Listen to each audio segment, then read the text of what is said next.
चलिए फिर आज का क्लास शुरू किया जाए। जैसे कि पिछले वीडियो में हम लोग देखे थे कि इकोनॉमिक्स का क्लास चल रहा था, तो उसी इकोनॉमिक्स के क्लास में हम लोग कहते हैं कि अब एक और सीरीज चलेगी, वो चलेगा करंट अफेयर का।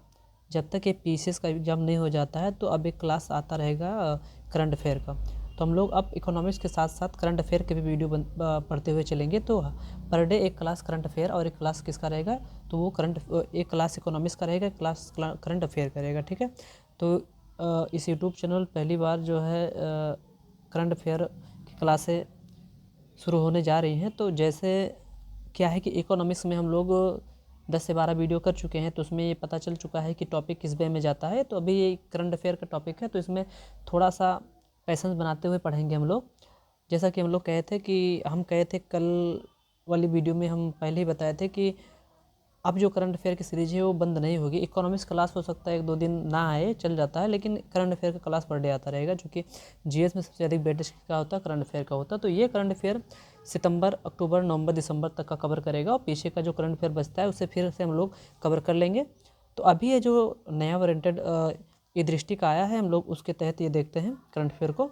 तो अभी ये बहुत इंपॉर्टेंट है आने वाले जो विगत एग्ज़ाम है। तो जैसे पीसीएस लगा है, लेखपाल है, आरआरबी एनटीपीसी भी है, सिविल भी है, तो ये सभी एग्ज़ाम के लिए महत्वपूर्ण हो जाता है। तो चलिए आज से हम लोग एक सीरीज़ शुरू करते हैं, किसका, तो करंट अफेयर का। किसकी सीरीज़ शुरू करेंगे, करंट अफेयर का। पहली बार वीडियो इस यूट्यूब चैनल पर। तो आज से हम लोग कौन सा क्लास शुरू कर रहे हैं, तो करंट अफेयर का। इसमें क्या है, लिखना ज़्यादा नहीं, समझना ज़्यादा है। हम लोग शुरुआत करते हैं बिहार विधानसभा चुनाव से। अभी सबको पता होगा कि बिहार विधानसभा चुनाव हुआ था नवंबर में। तो बिहार विधानसभा जो चुनाव हुआ था वो 2 चरणों में हुआ था। कितने चरणों में हुआ, 2 चरणों में। तो बिहार विधानसभा चुनाव जो हुआ था वो कब हुआ, 2025 में जो बिहार विधानसभा चुनाव हुआ वो कितने चरणों में हुआ, तो वो 2 चरणों में हुआ। ठीक है, याद रहेगा। तो बिहार विधानसभा चुनाव 2 चरणों में, एक 6 नवंबर को हुआ, एक 11 नवंबर को हुआ, और इसका परिणाम जो आया था वो 14 नवंबर को आया था। याद रहेगा। तो बिहार विधानसभा चुनाव जो हुआ था वो 2 चरणों में पूरा, याद रखिए। तो अगर पूछेगा कि बिहार विधानसभा चुनाव कितने चरणों में पूरा हुआ, तो 2, एक 6 नवंबर और एक 11 नवंबर को बिहार विधानसभा चुनाव संपन्न हुआ था। इसका परिणाम कितना आया था, तो 14 नवंबर को आया था। अच्छा, एक और बात शायद याद होगा आप लोगों को, इसी बीच में एक डेट है 10 नवंबर। तो 10 नवंबर वाली डेट बहुत इंपॉर्टेंट हो सकता है कि एग्जाम करंट में आए, हम ये बता देते हैं। 10 नवंबर को ही दिल्ली में लाल किला के ठीक सामने क्या हुआ था, बम विस्फोट हुआ था। ठीक है, जिसमें 15 लोगों की मृत्यु हुई थी और 26 से अधिक लोग घायल थे, वो भी हम लोग देखेंगे अभी यहाँ। तो हम लोग बिहार विधानसभा चुनाव से शुरुआत करते हैं। तो विधानसभा चुनाव 2 चरणों में पूरा हुआ था, एक 6 नवंबर और 11 नवंबर को। इसका रिजल्ट आया था 14 नवंबर को। ठीक है, इसमें हम लोग देखें तो बिहार विधानसभा चुनाव में, किस चुनाव में, तो बिहार विधानसभा चुनाव में सबसे अधिक सीटें जो पाई थी वो एनडीए की सरकार पाई थी। ठीक है, एनडीए पाई थी। सबसे अधिक सीटें कौन प्राप्त किया था, एनडीए। ठीक है, तो एनडीए ने टोटल, याद रखिए, बिहार विधानसभा चुनाव में टोटल कितनी सीटों पर चुनाव हुआ था, 243। तो याद रखिए बिहार विधानसभा में कितनी सीटें हैं, 243 सीटें। तो पहले तो इंपॉर्टेंट यह है कि बिहार विधानसभा में कितनी सीटें हैं। तो बिहार विधानसभा में 243 सीटें हैं टोटल। तो बिहार विधानसभा के 243 सीटों पर चुनाव हुआ था, जो 2 चरणों में हुआ, एक 6 नवंबर को हुआ और एक 11 नवंबर को हुआ। इसका रिजल्ट आया 14 नवंबर को, जिसमें देखा गया तो एनडीए जो है, राष्ट्रीय गठबंधन पार्टी जो होती है, ये सबसे अधिक 202 सीट पाई थी। तो याद रखिए सबसे अधिक सीट पाने वाली जो पार्टी थी वो कौन थी, तो ये थी एनडीए। तो याद रखिएगा बिहार विधानसभा चुनाव में सबसे अधिक सीटें जो पाई थी वो एनडीए की सरकार ने 202 सीटें पाई थी। ठीक है, जबकि जो इसके विपक्ष में जो प्रमुख पार्टियां थी उन्होंने जो गठबंधन बनाया था उसमें टोटल 35 सीटें थी। ठीक, तो याद रखिए एनडीए के जो विपक्ष पार्टियां थी टोटल 35 सीटें प्राप्त की थी। ठीक है, इसमें क्या है कि भारत निर्वाचन आयोग ने बिहार विधानसभा चुनाव को, जो कि 2025 में हुआ था, सफल माना। ठीक है, जिसमें टोटल भारत निर्वाचन आयोग के द्वारा बताया गया कि इसमें जो टोटल मतदान हुआ था वो 67.13% रहा। तो याद रखिए, तो बिहार विधानसभा चुनाव में टोटल जो मतदान हुआ था वो 67.13% मतों पर हुआ था। इसे याद रखिए, कितने मतों पर हुआ था, 67.13% मतों पर इसका जो मतदान हुआ था। तो जिसमें इंपॉर्टेंट क्या है कि 1951 के बाद से अभी तक का सबसे अधिक प्रतिशत मतदान वाला क्या था, ये चुनाव था। ठीक है, तो याद रखिए बिहार विधानसभा चुनाव में जो हुआ था, 243 सीटों पर चुनाव हुआ था। 2 चरणों में 6 नवंबर और 11 नवंबर को रिजल्ट आया 14 नवंबर को, जिसमें एनडीए की सरकार ने बहुमत प्राप्त किया 202 सीटों से, जबकि विपक्ष की पार्टी ने टोटल 35 सीटें प्राप्त की। अगर हम लोग देखें तो बिहार विधानसभा चुनाव में 67.13% वोट पड़े थे, जो कि 1951 के बाद से अब तक पड़े हुए सबसे अधिक वोटों में सबसे अधिक प्रतिशत था। ठीक है, इसमें अगर हम लोग और देखें तो इसमें महिला मतदान अधिक था।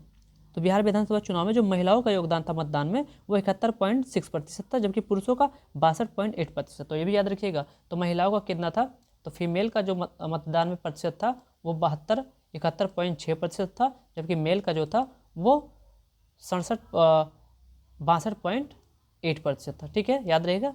तो ये महिलाओं का मेल और फीमेल की जो है प्रतिशत अनुपात है किसमें, बिहार विधानसभा चुनाव में। अगर ध्यान से देखें तो ये जो एनडीए ये भी गठबंधन सरकार है।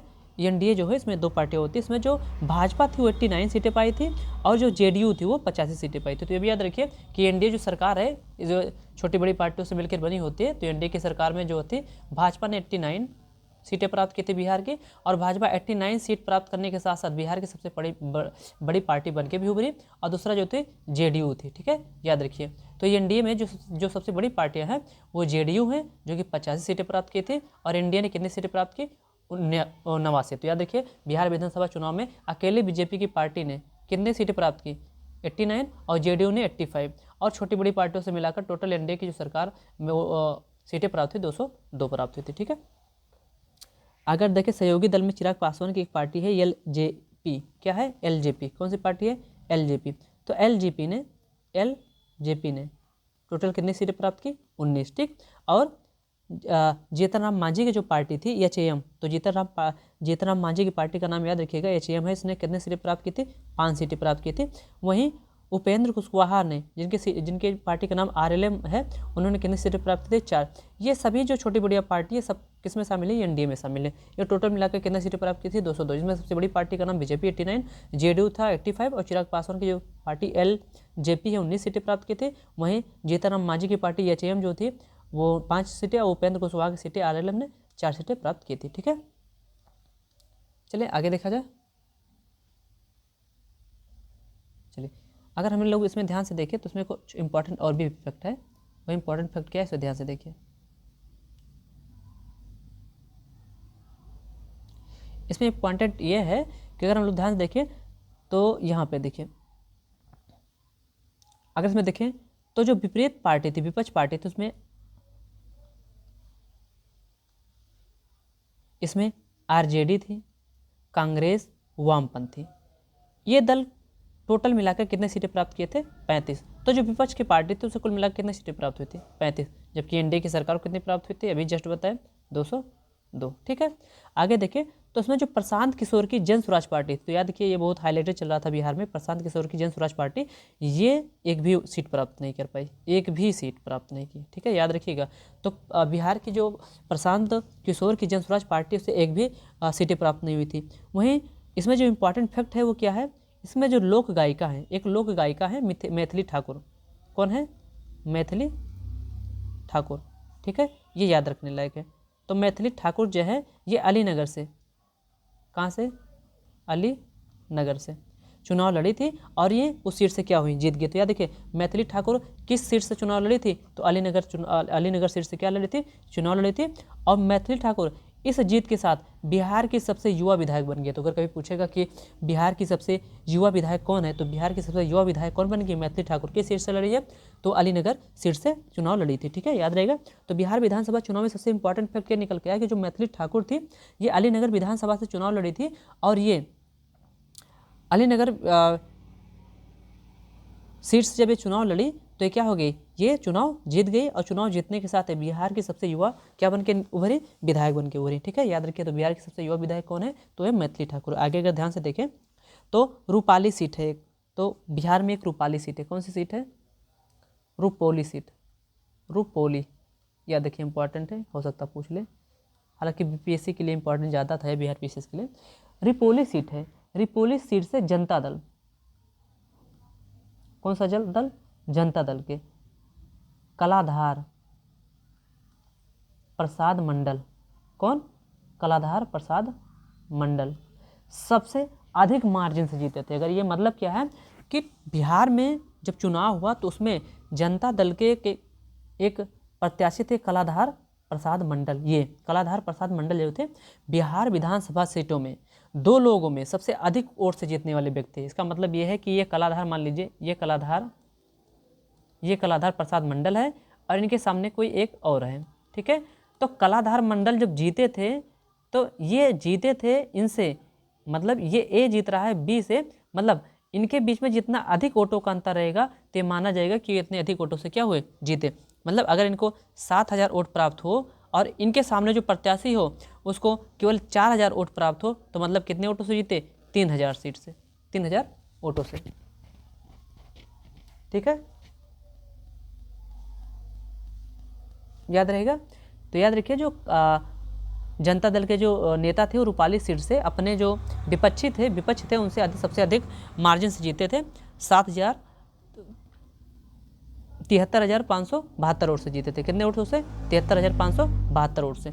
वहीं संदेश सीट एक है, कौन सी सीट है, संदेश सीट। तो रुपौली सीट से सबसे अधिक मार्जिन से जीते थे, जबकि वही संदेश सीट जनता दल के ही नेता थे, जनता दल के नेता संदेश सीट से जिनका नाम था राधा चरण शाह, ये सबसे कम मार्जिन केवल 27 वोटों से जीते थे। मतलब ये अपने विपक्ष में जो था उसे केवल 27 वोट ज़्यादा पाए थे और जीत गए थे। तो याद रखिएगा। तो अगर बिहार विधानसभा चुनाव में जो ट्विस्ट था, जो इम्पॉर्टेंट फैक्ट है वो ये है कि सबसे पहले मैथिली ठाकुर सबसे युवा प्रत्याशी बनकर उभरी, ठीक है।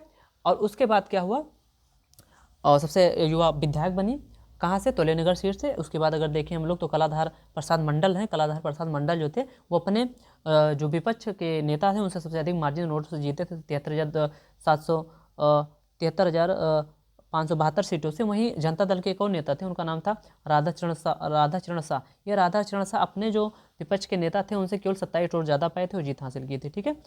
आगे चला जाए,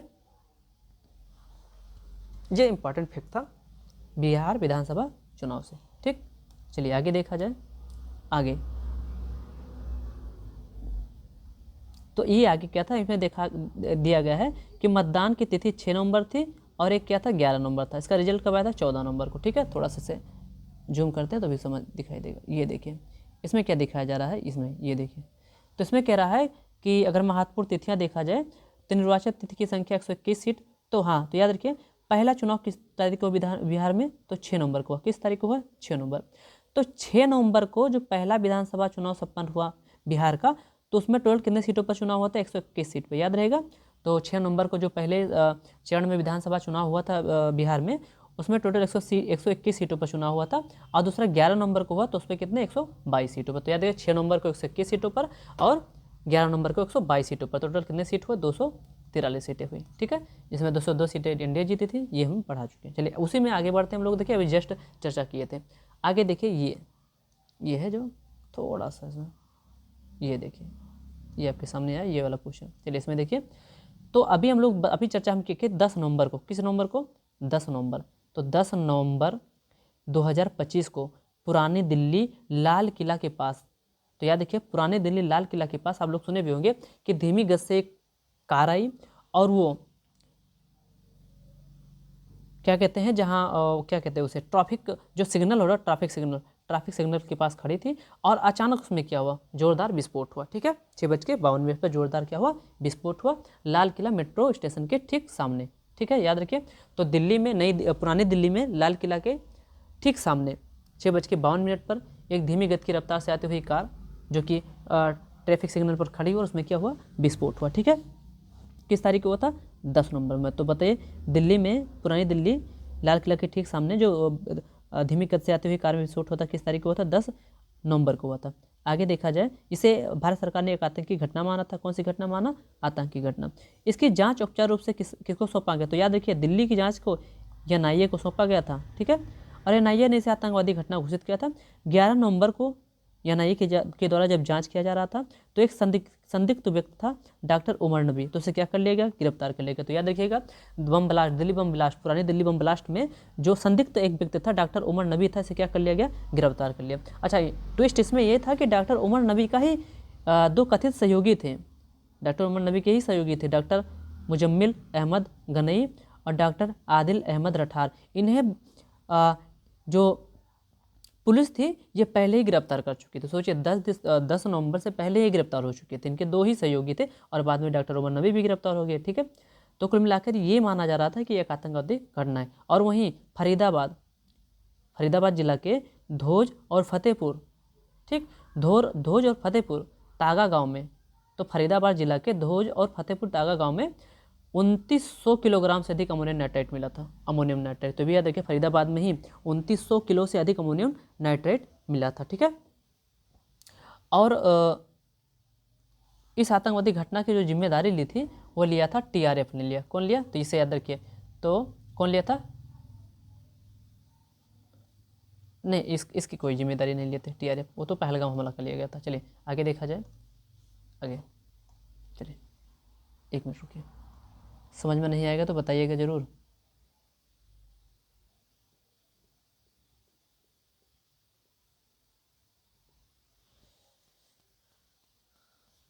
ठीक है, आगे चला जाए, ये खत्म हो गया। चलिए आगे आइए। हाँ, ये देखिए, अब एक नया करंट अफेयर आता है, केरल। तो केरल में चरम गरीबी मुक्त राज्य घोषित। तो केरल को क्या घोषित किया गया? चरम गरीबी मुक्त। तो याद रखिए केरल भारत का पहला राज्य है। तो याद रखिए केरल जो है केरल जो है केरल जो है ये भारत का पहला राज्य है जो केरल को चरम गरीबी मुक्त राज्य घोषित किया। तो याद रखिए अगर पूछेगा भारत का पहला राज्य जो चरम गरीबी मुक्त राज्य घोषित किया हो तो केरल ने केरल को चरम गरीबी मुक्त राज्य घोषित किया। और कौन? तो पिनराई विजयन। तो केरल के मुख्यमंत्री पिनराई विजयन ने, किसने? तो केरल के मुख्यमंत्री पिनराई विजयन ने 1 नवंबर को केरल को, ठीक, क्या घोषित कर दिया? तो इसे चरम गरीबी मुक्त राज्य घोषित कर दिया। ठीक, याद रहेगा।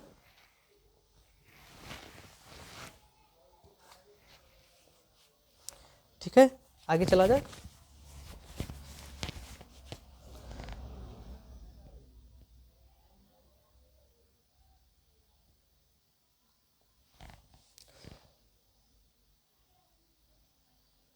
चलिए आगे देखा जाए।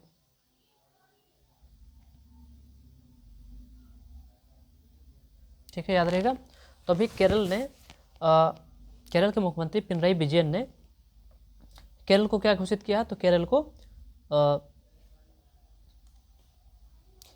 चरम गरीबी मुक्त राज्य घोषित किया है। याद रहेगा इसे।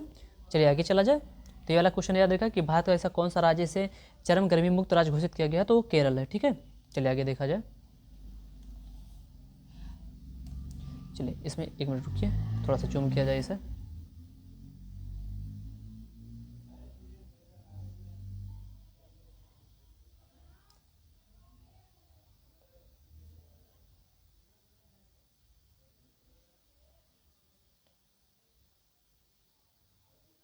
ठीक है, तो चलिए देखिए, तो केरल के द्वारा चरम गरीबी उन्मूलन परियोजना के तहत केरल को चरम गरीबी मुक्त घोषित कर दिया गया। ठीक है, देखिए भोजन हो गया, स्वास्थ्य हो गया, आवास हो गया, आय हो गया, को अत्यधिक गरीबी की पहचान के लिए मुख्य कारक मानते हुए प्रत्येक परिवार के लिए सूक्ष्म योजनाएं तैयार की गई थी। तो याद रखिए केरल में चरम गरीबी उन्मूलन परियोजना केरल सरकार के द्वारा चलाया गया, जिसके तहत केरल के लोगों को भोजन, स्वास्थ्य, आवास और आय, इनको क्या किया गया? इन्हें प्रदान किया गया। किस माध्यम से? सूक्ष्म योजनाओं के माध्यम से। ठीक है, तो याद रखिए किसी भी व्यक्ति को यदि गरीबी के रूप में आंकना, तो याद रखिए उसके पास यदि भोजन नहीं है, स्वास्थ्य खराब है, आवास नहीं है, आय नहीं है, तो व्यक्ति क्या रहेगा?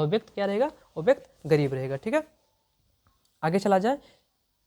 याद देखिए ये इंपॉर्टेंट है, नीति आयोग की रिपोर्ट के अनुसार केरल में बहुआयामी गरीबी का स्तर सबसे कम है। तो याद रखिए केरल में बहुआयामी गरीबी का स्तर सबसे क्या है? कम है। तो अगर पूछेगा कि भारत में, कहाँ की बात करेगा वो? भारत में सबसे कम बहुआयामी गरीबी का स्तर कहाँ है?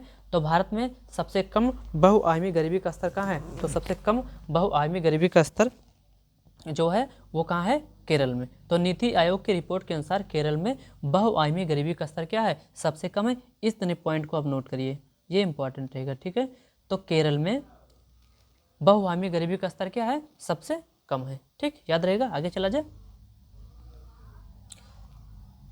आगे चलिए, ये देखिए, ये आपके सामने क्वेश्चन है, पहले इसे ध्यान से पढ़ा जाए।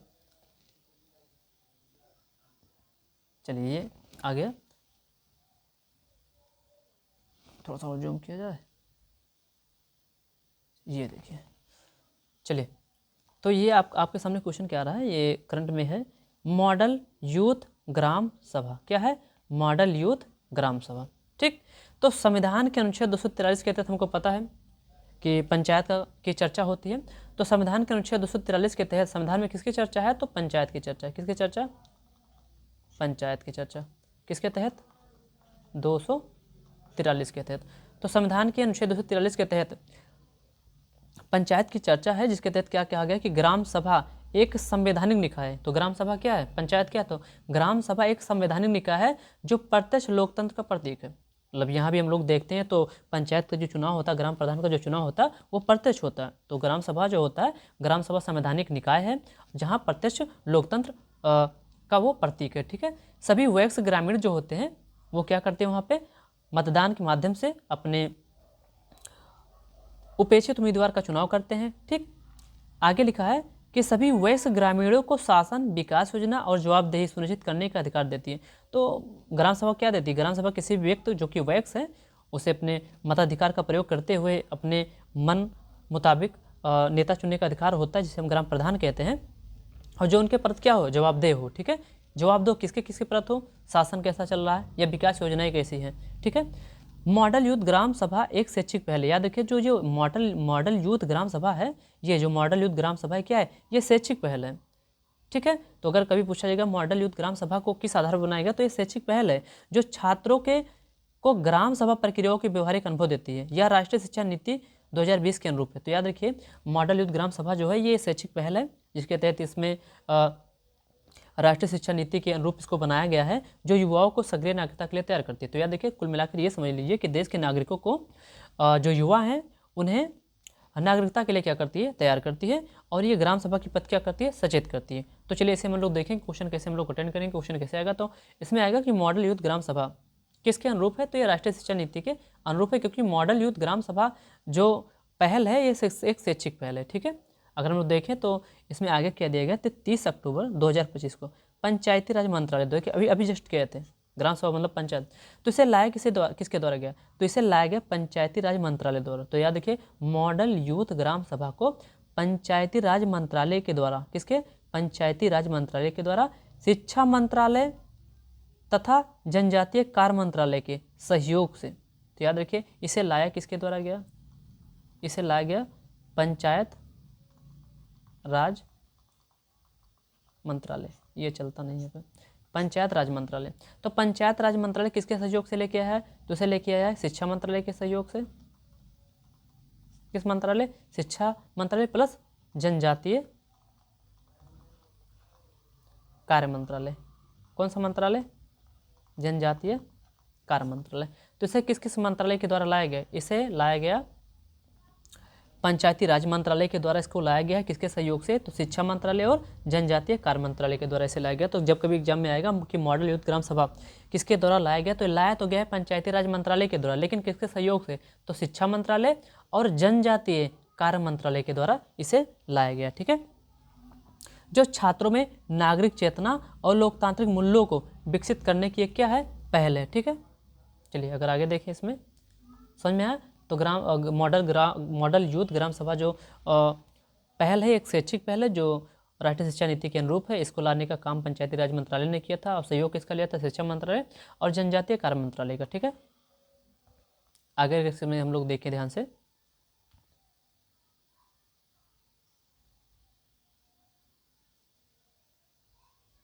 ये कुल मिलाकर किसके लिए है, तो ये जवाहर नवोदय विद्यालय जो होता है NBS और एकलव्य मॉडल आवासीय विद्यालय के छात्रों के लिए लाया गया था। ठीक है, चलिए आगे देखा जाए,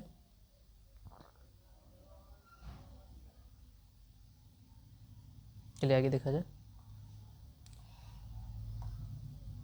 चलिए इन्हें थोड़ा सा इसमें देखना है, बस ज़्यादा नहीं।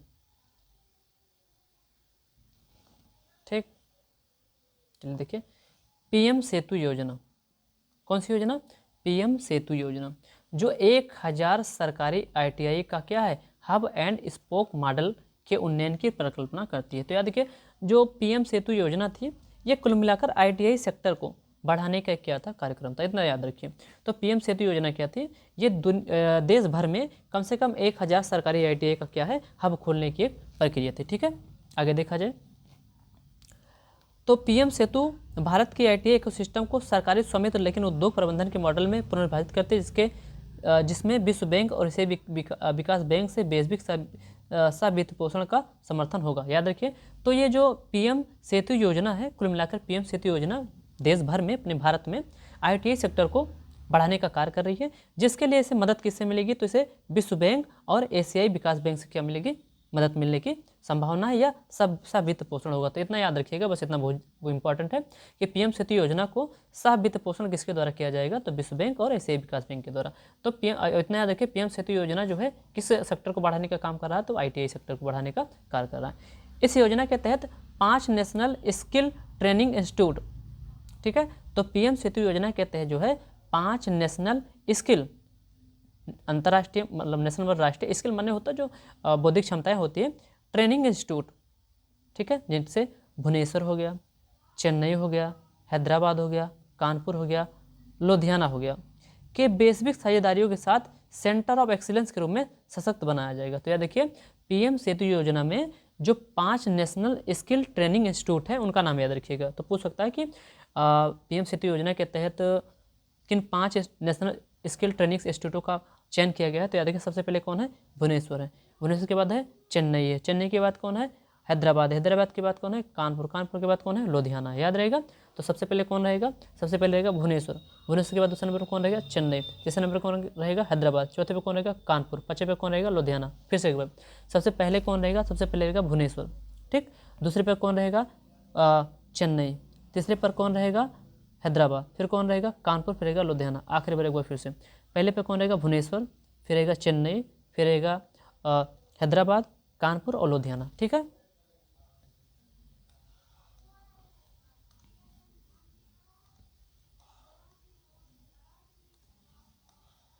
चलिए आगे देखिए,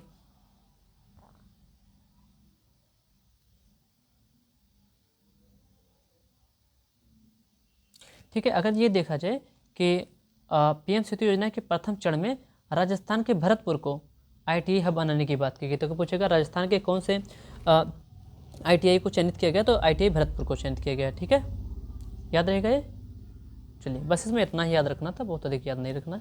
चलिए आगे देखा जाए, जहाँ समझाना होगा समझाएंगे बिल्कुल, कोई एक क्वेश्चन छूटेगा नहीं।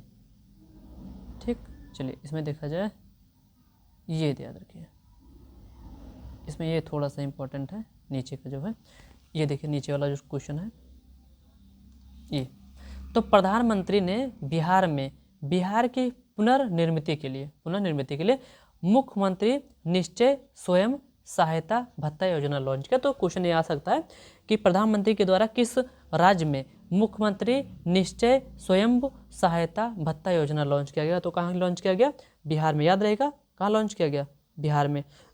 तो भारत के प्रधानमंत्री के द्वारा बिहार में मुख्यमंत्री निश्चय स्वयं सहायता भत्ता योजना क्या किया गया है, लॉन्च किया गया है। याद रहेगा, तो प्रधानमंत्री नरेंद्र मोदी के द्वारा बिहार में मुख्यमंत्री निश्चय स्वयं सहायता भत्ता लॉन्च किया गया। ठीक है, इसके तहत क्या किया जाएगा, स्नातक के जो युवा हैं, ठीक, स्नातक के युवा को 2 वर्ष तक 1000 रुपये मासिक भत्ता दिया जाएगा और निःशुल्क कौशल प्रशिक्षण मिलेगा। तो याद रखिए, बिहार में प्रधानमंत्री नरेंद्र मोदी जी के द्वारा मुख्यमंत्री निश्चय स्वयंभू सहायता भत्ता योजना लॉन्च किया गया, जिसके तहत जो स्नातक के छात्र हैं उन्हें 2 वर्षों तक 1000 रुपये मिलेगा और उन्हें निःशुल्क कौशल प्रशिक्षण मिलेगा। ठीक है, याद रहेगा। और बिहार में नरेंद्र मोदी जी के द्वारा ही बिहार स्टूडेंट क्रेडिट कार्ड योजना भी लॉन्च किया गया था। ठीक है, जहां वो 4 लाख रुपए तक का क्या ले सकते हैं, पूर्णतः लोन ले सकते हैं। ठीक है, तो बिहार स्टूडेंट क्रेडिट कार्ड योजना के तहत कितने लाख का लोन ले सकते हैं, 4 लाख तक रुपए का। ठीक है, चलिए आगे चला जाए,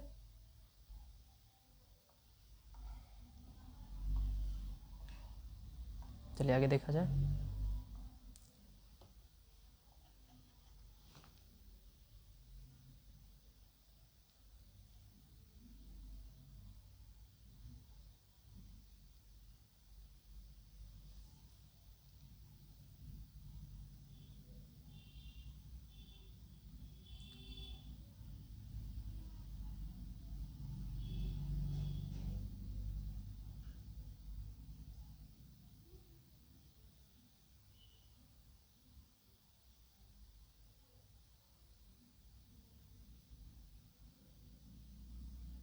चलिए ये इम्पोर्टेंट है, ये देखें।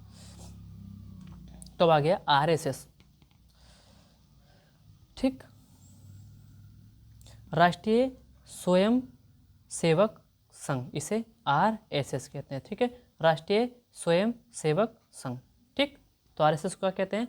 राष्ट्रीय स्वयं सेवक संघ। तो राष्ट्रीय स्वयं सेवक संघ या आरएसएस का शताब्दी समारोह अर्थात 100 वर्ष पूरे, तो 1 अक्टूबर 2025 को, कब? 1 अक्टूबर 2025 को नई दिल्ली स्थित डॉक्टर अंबेडकर अंतर्राष्ट्रीय केंद्र में, तो याद रखिए कहाँ पर?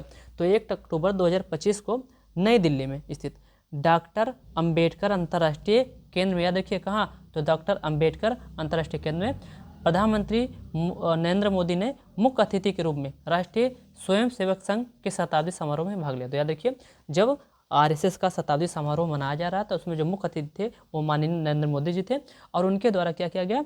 तो नई दिल्ली में डॉक्टर अंबेडकर अंतर्राष्ट्रीय केंद्र में मुख्य अतिथि के रूप में वहाँ वो उस समारोह में भाग लिए, और वो क्या किए? तो वो इस अवसर पर स्मारक डाक टिकट चलाए और 100 रुपये के सिक्के का भी क्या किया? विमोचन किया। याद रखिए, तो उनके सम्मान में आरएसएस के शताब्दी वर्ष में उनके सम्मान के लिए स्मारक डाक टिकट चलाया गया और 100 रुपये के सिक्के का वो विमोचन किया गया। जैसे इससे पहले हम पढ़ाए थे 300 रुपये का सिक्का जो चलाया गया था, वो डॉक्टर वो नहीं अवंती भाई होलकर के सम्मान में चलाया गया था, रानी अवंती भाई के, जो पिछली क्लास में पढ़े होंगे उनको पता होगा ऑफलाइन में।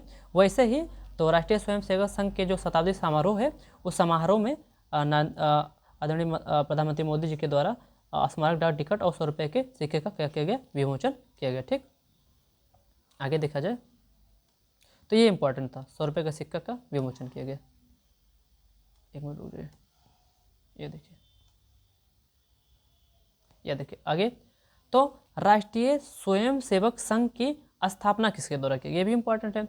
तो राष्ट्रीय स्वयं सेवक संघ की स्थापना डॉक्टर केशव बलिराम गेवार के द्वारा किसके? हेडगेवार के द्वारा किया गया था। किसके द्वारा किया गया?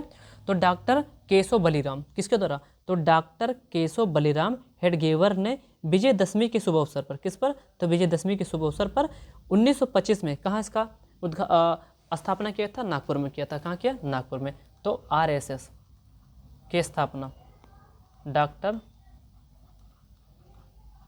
केशव बलिराम विजयदशमी के दिन कहाँ किए? नागपुर, 1925 में, ठीक। 1925 में के दौरान इसकी स्थापना की गई थी, ठीक है। चलिए आगे देखा जाए।